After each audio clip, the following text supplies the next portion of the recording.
Future focus में आपका स्वागत है। इस वीडियो में हम गृह विज्ञान का कक्षा 7वीं का पाठ 3 भोजन पकाने की विधियां पढ़ेंगे। तो आइए शुरू करते हैं। पकाने की प्रक्रिया का आरंभ। आदि मानव पहले केवल कच्चा भोजन खाता था। एक बार मांस का टुकड़ा आग में गिर गया और वह भुन गया। आदि मानव ने उस टुकड़े को खाया। वह उसे स्वादिष्ट लगा।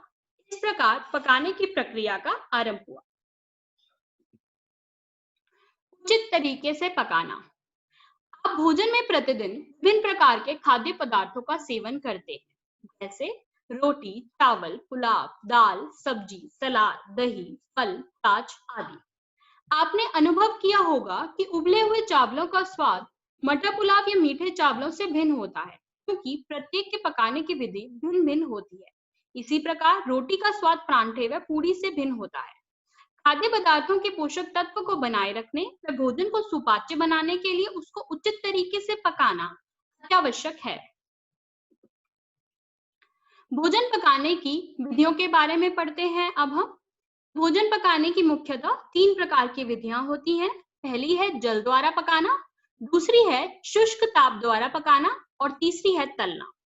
जल द्वारा पकाने की विधि में 3 विधियां आती हैं, जो कि है उबालना, भाप द्वारा पकाना, भाप तथा दाब द्वारा पकाना, यानी कि प्रेशर कुकर द्वारा पकाना।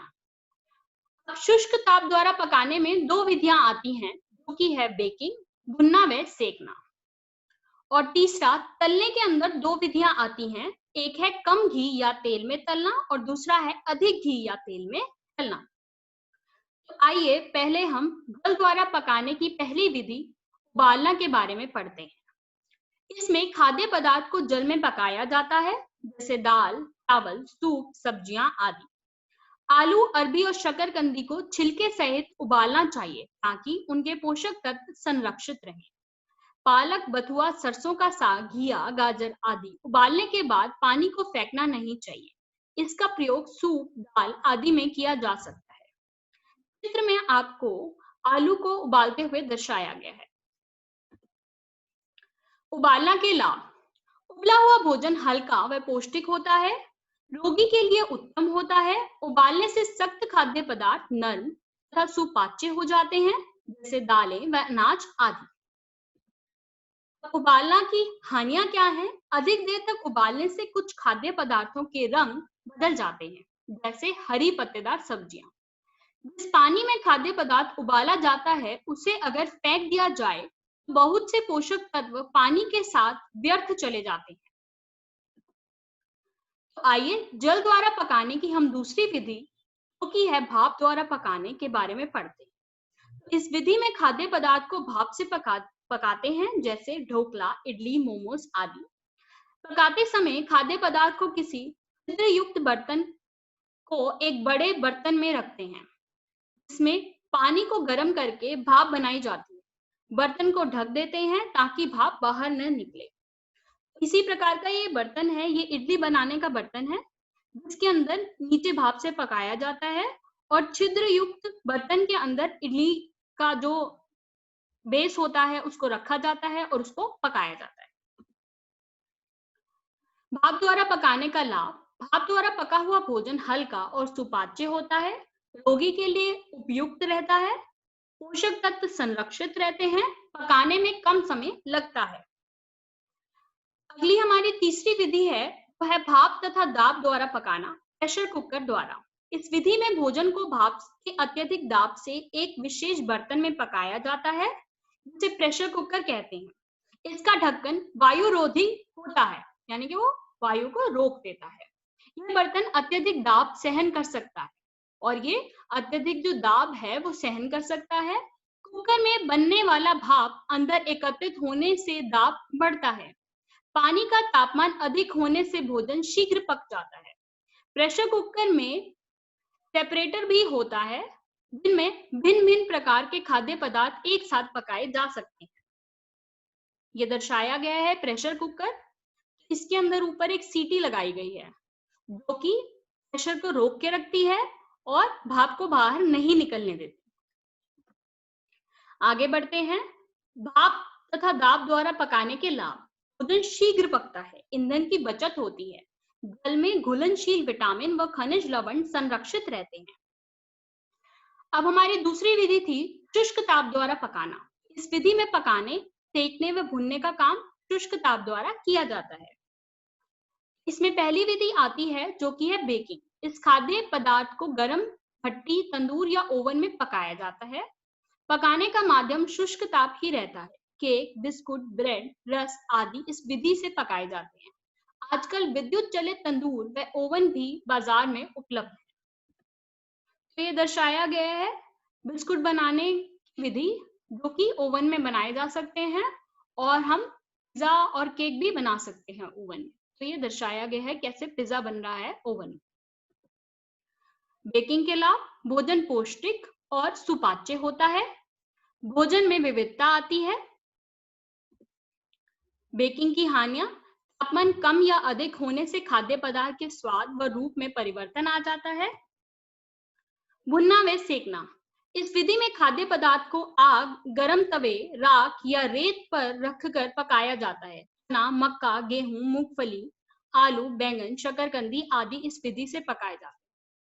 जैसे कि ये दर्शाया गया है कोयले की अंगीठी पर मक्का, ये जो है भुट्टा पकाया जा रहा है, तो इसको भुनना कहते हैं। तो इसको भुना जा रहा है। भुनने के लाभ: खाद्य पदार्थ के स्वाद व गंध में वृद्धि होती है। पापड़ को भी हम सेकते हैं तवे पर, तो ये भी इस विधि में आता है। भोजन पौष्टिक और सुपाच्य होता है। तो लाभ दो हैं: खाद्य पदार्थ के स्वाद व गंध में वृद्धि होती है और दूसरा भोजन पौष्टिक और सुपाच्य होता है। आगे बढ़ते हैं। भुनना व सेकना की हानियां: कई बार तेज आंच पर भुनने से भोजन बाहर से तो पक जाता है, परंतु अंदर से कच्चा रह जाता है। तो जैसे कि कई बार हम पापड़ सेकते हैं तो बाहर से तो पक जाता है, कई बार अंदर से वो थोड़ा सा कच्चा रह जाता है बीच-बीच में। अब हम तीसरी विधि के बारे में पढ़ेंगे जो कि है तलना। इस विधि में खाद्य पदार्थ को गर्म घी या तेल में तल कर पकाया जाता है।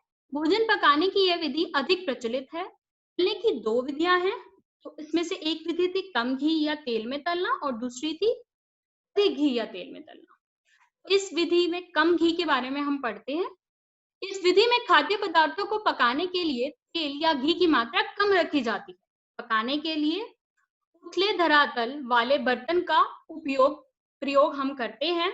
ऑमलेट, बेसन के पूड़े, परांठे, आलू की टिक्की आदि इस विधि से पकाए जाते हैं।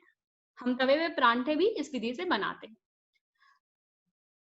अधिक घी या तेल में तलने वाली विधि के बारे में पढ़ते हैं। इस विधि द्वारा पकाने के लिए तेल या घी की मात्रा अधिक रखी जाती है। समोसे, पकोड़े, पूड़ियां आदि इस विधि से पकाई जाती है। तलने के लिए प्राय कढ़ाई का प्रयोग किया जाता है। जैसे कि ये दर्शाया गया है, समोसे कढ़ाई में अधिक तेल में तले जा रहे हैं। तो अधिक तेल में तलने के लाभ क्या हैं? स्वादिष्ट व आकर्षक व्यंजन तैयार किए जा सकते हैं। भोजन अधिक ऊर्जा देने वाला होता है। इसकी हानियां क्या है? भोजन के बहुत से पोषक तत्व नष्ट हो जाते हैं। तला हुआ भोजन अधिक खाने से मोटापा आता है। तला हुआ भोजन शीघ्र नहीं पचता। आइए अब हम भोजन पकाने की अन्य विधियों के बारे में पढ़ते हैं। उसमें से पहली विधि है माइक्रोवेव ओवन। इस विधि में भोजन को विकिरणों से भोजन में उपस्थित पानी के कणों में तीव्र गति से कंपन से ऊष्मिक ऊर्जा उत्पन्न होती है, जिससे भोजन पकता है। तो इसमें क्या है, वेपर्स बनते हैं ओवन के अंदर और भोजन पक जाता है। इसके लाभ क्या हैं? अन्य विधियों की अपेक्षा इसमें समय कम लगता है, जल्दी पक जाता है। और दूसरा हानियां क्या है?